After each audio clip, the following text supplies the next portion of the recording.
suis infirmière depuis juillet 1991, donc ça fait 32 ans. Et après de multiples postes d'intérim pour choisir un métier enfin, un endroit qui me plaisait, j'ai atterri dans une grande entreprise qui s'appelle la SNCF.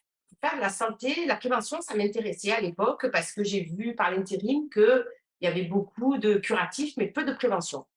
Et donc, c'était un moyen de rentrer dans une entreprise qui avait accès, enfin, qui avait cette modalité de faire de la santé au travail et donc de la prévention. Donc, prévention diabète, pour que les cheminots ils travaillent bien en bonne santé. Voilà.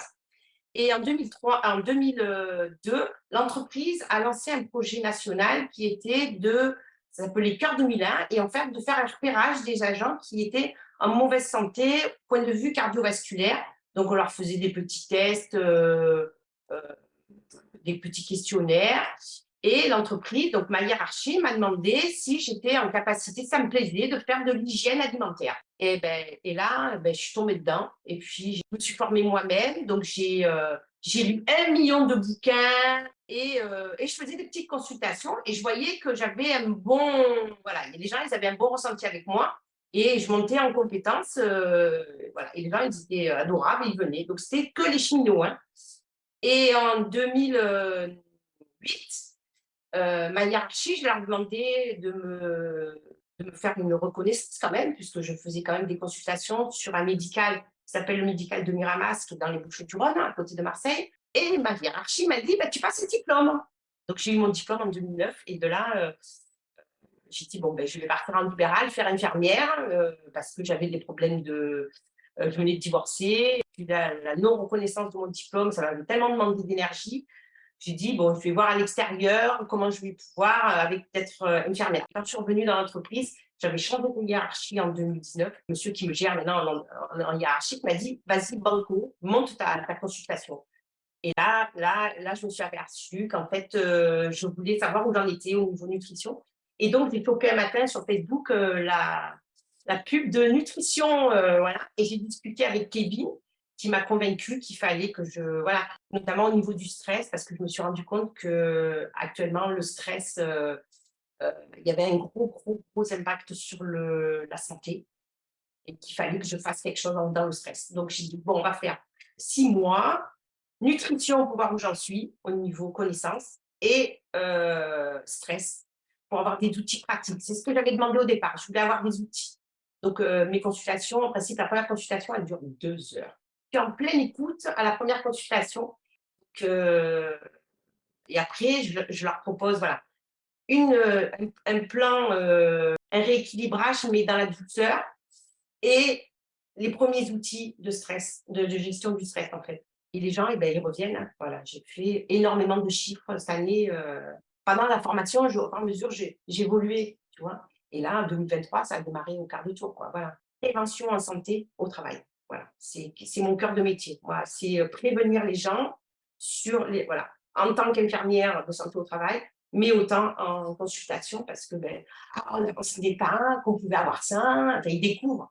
Mais la reconnaissance des gens, ça vaut de l'or. Même si j'ai pas une vraie reconnaissance hiérarchique, c'est beaucoup les femmes qui ont des soucis de poids, mais dû au stress. Donc, plus d'équilibre, grosse charge mentale, c'est énorme.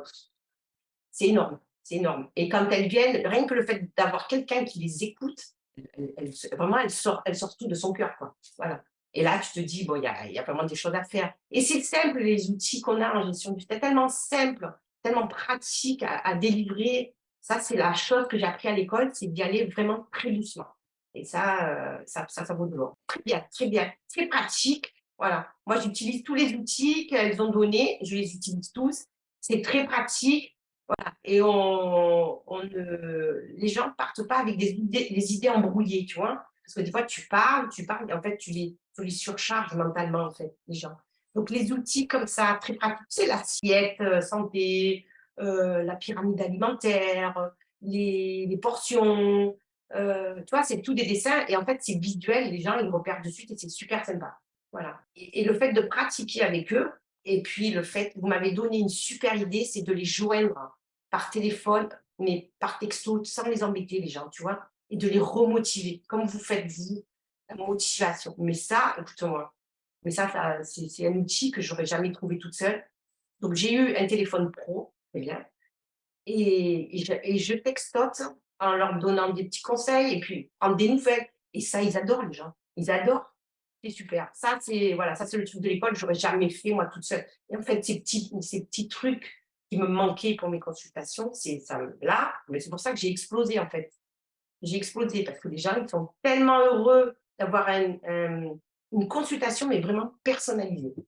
Qui va allier le stress avec la nutrition? Il y en a très peu. Et j'ai la reconnaissance du coup des médecins qui m'envoient les dents et je renvoie si jamais je détecte vraiment un gros truc. J'en ai détecté 2, heu, c'était plus de mon ressort. À ce moment-là, je renvoie vers le médecin s'il me l'a envoyé ou médecin du travail ou médecin de généraliste, hein. Et à ce moment-là, je lui fais un petit mot, je fais tout le secrétariat et tout, hein, moi je fais de A à Z, hein. Et j'envoie au médecin ou alors au psychiatre, parce qu'on a des psychiatres, ou alors à l'endocrinologue, ou alors au gastro-entérologue. Tu vois, quand il y a vraiment des soucis, voilà.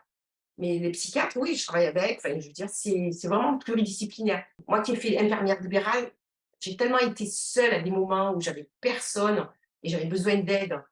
Euh, C'était pas dans l'urgence, hein, mais tu vois, mais discuter de patients, et ça, tu peux pas le faire en libéral. Là, je discute, on parle de la même chose, tu vois, avec les médecins. Et ça, c'est génial. Je me sens pas du tout seule et je me sens en confiance. Donc, du coup, ça a permis.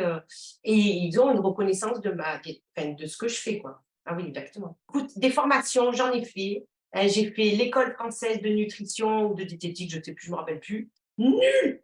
Mon Dieu, c'était des vidéos. Ils me racontaient que des conneries. J'étais toujours en train de râler après eux.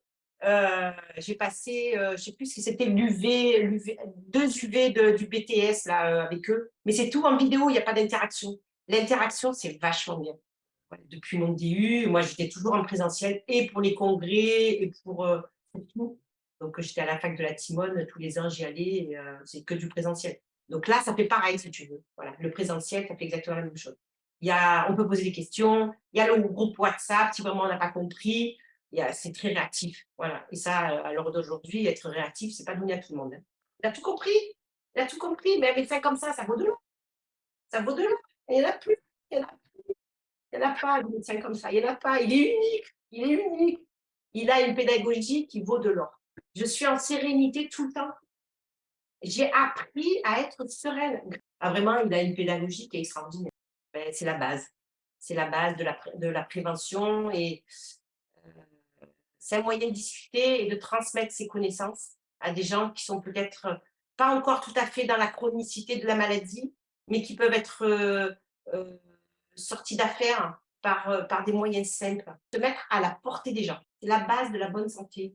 Les gens, ils ont des fois des petits trucs, des maladies, mais bénignes, en fait, des maladies de peau, des maladies psychologiques, mais pas très, très graves, des petits bobos, voilà, qu'on peut juste soigner, ne serait-ce que de dire, c'est ce que je dis tout le temps, vous avez une demi-assiette de légumes tous les jours?